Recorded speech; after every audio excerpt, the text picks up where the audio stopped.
Wait, before you go and spend $2,000 on the Samsung Galaxy Z Fold 4, let me share my experiences with this phone over the last couple of days. This is an expensive phone, and I don't want to see anyone swindled by Samsung's extensive marketing and ridiculous promos they have for this thing. Because simply put, this is not for everyone.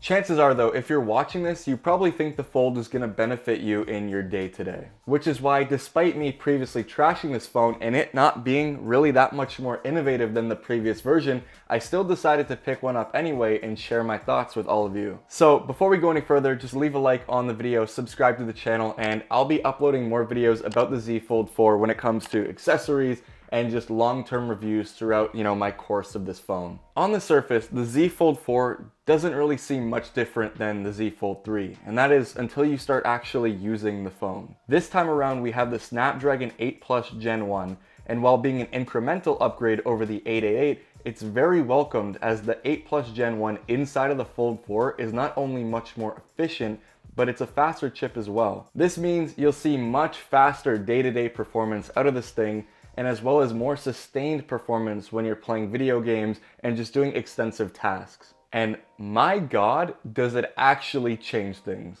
My biggest complaints with the Z Fold 3 and the S22 Ultra were the battery life. The S22 Ultra has a much larger 5000 mAh battery compared to the Fold 3 and 4's 4400 mAh battery. Though, because the Snapdragon 888 was actually a much hotter and less efficient chip, it hindered both the Fold 3 and the S22 Ultra. Having the 8 Plus Gen 1 inside of this phone blows the S22 Ultra out of the water.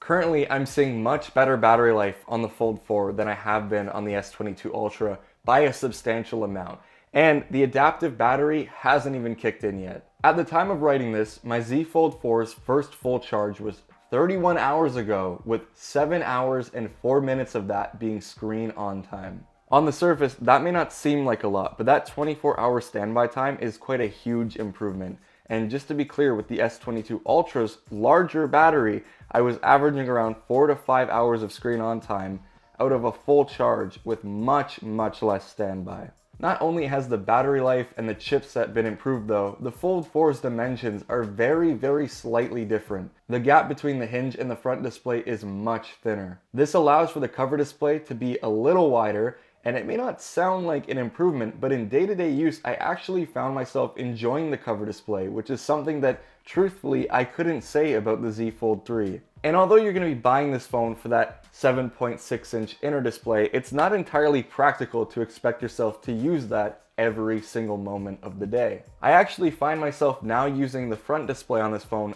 a lot, especially when I'm out walking around and I just have one hand. And to be honest with you, this year, I'm just happy to say that it's actually super usable and enjoyable compared to the Fold 3. Typing has been made much easier, and because the gap between the display and the hinge is smaller, it's less awkward when one hand typing or just trying to navigate the entire cover display. And although this phone is actually quite a lot thicker than the S22 Ultra, I feel way more comfortable using it in one hand, and that's probably because I can get a very good grip on it. I don't find myself having to balance the phone awkwardly, and to be honest, the one-handed experience of the Fold 4 is actually something that I didn't realize I'd missed from a compact phone. It's weird calling this thing compact because it's quite the opposite, but it sort of gives you the best of both worlds. When you open it up though and actually use the inner display, there's been a lot of tweaks made to Android.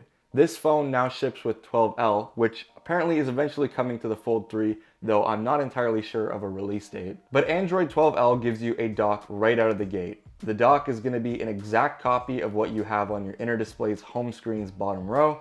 Whether it's folders or just applications, you have direct access to it when using the phone, and you can hide or show it by long pressing the general area of the dock. This is a big deal because it makes multitasking on the phone super simple, and if you want split view, you can literally just drag and drop the application of choice onto the screen and view multiple apps at once. On the Fold 3 and S22 Ultra, it was possible to do split view, but it just was so much more complicated by having that pop-out window or just having to use these awkward gestures. There were times where I just straight up didn't even use it, and now I understand. Having that genuinely does change the experience of this device, and truthfully, I do find myself using maybe 2 or 3 apps at a time, or even playing a game while I have YouTube music open to change the songs that I'm listening to. I'm gonna leave a lot of super lengthy topics for the full review of this phone, so subscribe for that at a later date. But I do want to give you guys sort of some rapid fire, quick good and bad things, and save the worst for last. The camera is much better this year, thank God.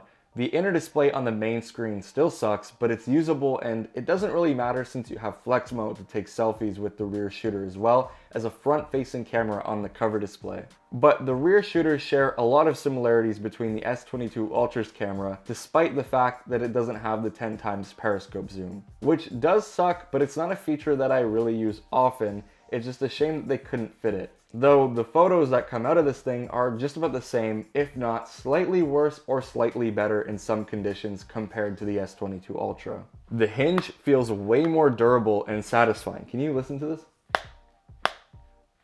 Yeah, I'm not really worried about this hinge when it comes to long-term use. And the flat edges are super nice because it allows the phone to fit in cases a whole lot better and it feels way more substantial in the hand, especially in tablet mode, where it gives you a more confident grip. I'm also a huge fan of how they look, especially on this gray-green color option. Though, this phone has been getting a lot of hate because it's not really much more innovative from the Fold 3 that we had last year, and I'm sort of to blame for that too. The design itself hasn't really changed much, really at all, and things like the crease are still a problem that people just can't get over. For me, I got over it after the first day, and unless you're viewing it from an awkward angle or under direct sunlight, you'd be hard-pressed to notice it as well. But if you're super fixated on things like that or struggle with OCD, I honestly probably would just stay away until they get a little bit better. The crease, from what I understand as well, gives the phone the ability to have a water resistance rating, which no other foldable seems to have, and I think water resistance is quite important, so I'm not really annoyed about that. The inner display screen durability is probably my biggest long-term concern with this phone. We've seen the screen protectors peeling, and the fact that you could damage it just by applying some pressure with your fingertip or even the S Pen. Now, this is one of those things that I can't really see Samsung solving, giving a solution for this, because it's not really something that's in their control. Like, technology just hasn't really caught up yet, and this is sort of the best that we're gonna get when it comes to any foldable, Samsung, Huawei, whatever. So I don't think that it's inherently a big deal, but I would just keep that in mind when spending almost $2,000 on this phone. Speaking of the S Pen though, it's still not integrated into this phone. And it doesn't even come with it in the box, which I feel like is a real big kick in the throat. Personally though, I think battery is way more important to me than giving up that internal space for the S Pen. But it's a $2,000 phone. Like, at least put it in the box. Like, why? Okay, these promos are amazing. I can get it for half off, whatever. Just put it in the box. Like, why is it a separate accessory? Why can't you just include it? You already took away the charger. If, the whole problem with the charger is that it's too big and makes shipping harder and causes environmental damages, you can put a little pen in the box. It's not rocket science. Just throw it in. Please. But aside from that and all the other negatives that I mentioned, if you're watching this video and still thinking, so what? Then go ahead and buy this phone, because simply put, this is probably the most interesting, most unique, most fun phone to use, and is gonna help you be the most productive that you possibly could be compared to any other phone on the market. However, if you're still asking yourself if this phone is gonna be a good fit for you, I would probably hold off. This is one of those things where you can't find a use case for it. This phone has to suit your needs, and it's very expensive to deal with some of the problems that could come along later down the line. That being said, I will still be uploading a full review and a long-term review and make some more content about the Z Fold 4, because this is definitely the most interesting phone that I've ever used, and I've very quickly fallen in love with this thing. So thank you for watching. I'll post a link to the case and all the other accessories that were shown in the video. So if you want to go ahead and grab them, you can. But anyways, thank you all so much for watching. If you enjoyed the video, please leave a like down below, and I'll see you in the next one. Peace out.